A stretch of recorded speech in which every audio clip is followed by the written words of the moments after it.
अब गाजियाबाद में रहने वाले नागरिकों के लिए घर का नक्शा पास करवाना बहुत सरल हो गया है। गाजियाबाद विकास प्राधिकरण एक बड़ा कदम उठाया, जिसके तहत यदि किसी नागरिक के पास राजस्व विभाग से प्राप्त एनओसी है तो उन्हें नगर पालिका से अतिरिक्त एनओसी प्राप्त करने की आवश्यकता नहीं होगी। इसका मतलब ये हुआ कि अब नागरिकों को विभिन्न सरकारी विभागों के चक्कर नहीं काटने होंगे, जिससे उनकी परेशानियों में कमी आएगी और घर के निर्माण की प्रक्रिया में तेजी आएगी। गाजियाबाद विकास प्राधिकरण के उपाध्यक्ष अतुल वत्स की अध्यक्षता में सोमवार को एक महत्वपूर्ण बैठक आयोजित की गई, जिसमें शहर के विकास से जुड़े कई मुद्दों पर विचार विमर्श हुआ।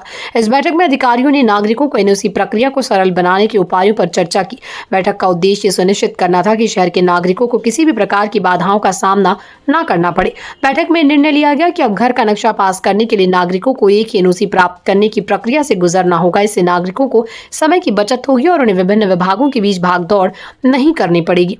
उपाध्यक्ष अतुल वत्स ने कहा कि इस बदलाव में शहर में विकास की गति बढ़ेगी, जिससे नागरिकों को फायदा होगा। इस पहल से केवल नागरिकों को ही फायदा नहीं होगा, बल्कि सरकारी तंत्र में पारदर्शिता को भी बढ़ावा देगा। अब लोग एक ही जगह से सभी आवश्यक अनुमतियां प्राप्त कर सकेंगे, जिससे भ्रष्टाचार की भावना कम होगी और सरकारी कार्यों में समन्वय स्थापित होगा।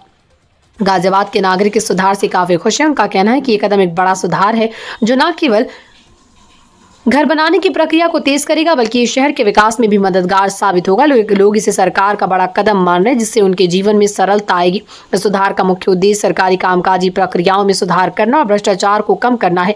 अब नागरिकों को कई विभागों के लिए बार बार जाने की आवश्यकता नहीं होगी, जिससे समय की बचत होगी। इसके अलावा इससे कार्यों में अधिक समन्वय और पारदर्शिता दिखेगी, जो विकास को तेज गति देगा। इस सुधार से गाजियाबाद के शहरीकरण और विकास की दिशा में एक महत्वपूर्ण बदलाव आने की संभावना है। सुधार शहरवासियों को नई सुविधाएं देगा और शहर के इंफ्रास्ट्रक्चर विकास को प्रोत्साहन देगा। उपाध्यक्ष अतुल वत्स ने इस पहल को एक सकारात्मक कदम बताया, जो भविष्य में कई अन्य सुधार का मार्ग प्रशस्त करेगा।